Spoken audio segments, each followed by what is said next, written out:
Hi, I'm Beth with TB Properties Buys Land. Today we're going to answer the question, who needs to sign the purchase agreement when you're ready to sell your rural vacant land? So that's a good question. The way to answer this is I want to ask you first, whose name or names are on the deed to the property? So if your name is on the deed to the property, then you're going to need to sign the purchase agreement. Now, if you're married, most title companies are going to require for you and your spouse to sign that purchase agreement. Even if you purchased the property before you got married and only your name is on the deed, most of the time the state law will require, or maybe I'm not sure if it's county or state, but most of the time the title company is going to say, we need your spouse to sign that purchase agreement. Okay? Now, to open up escrow at the title company, most of the time just your signature will be enough to get that started because there's a process, right? We send the purchase agreement to the title company.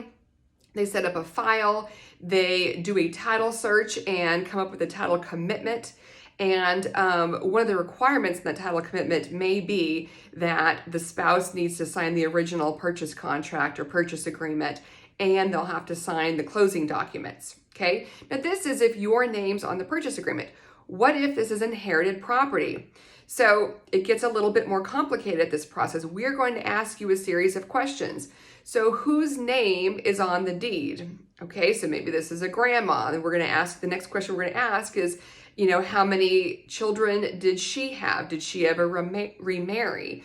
If those children are alive, how many children did they have? Okay, so we're going to need someone who has who's an heir to the property will sign to open up escrow. But in the end, everyone who has a stake in the property, everyone who has a right to the property, will have to sign the amended purchase agreement. And I say amended because they're going to want to add everybody to it. And they'll have to sign the closing documents. I apologize if this is a little bit confusing. But whoever owns the property, whoever's name is on that deed, if they have any heirs, they have any children, and those children have children, they will have a right. And title will dig that up and find that information. And they'll tell you, we need all these people to sign off on the sale of the property, okay? If you have inherited property, like I'm saying, it's a little bit complicated. It's probably better to have a one-on-one conversation with you so that we can try to answer your questions individually. But bottom line, if your name's on the deed, anybody's name who's on the deed for sure has to sign the purchase agreement, and most likely their spouses as well.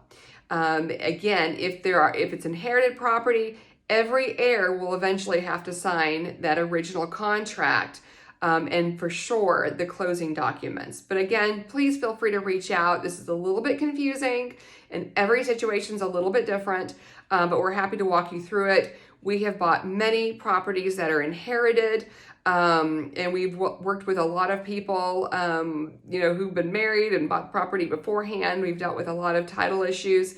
We're happy to answer any questions you might have. I look forward to hearing from you and working with you soon. Thanks.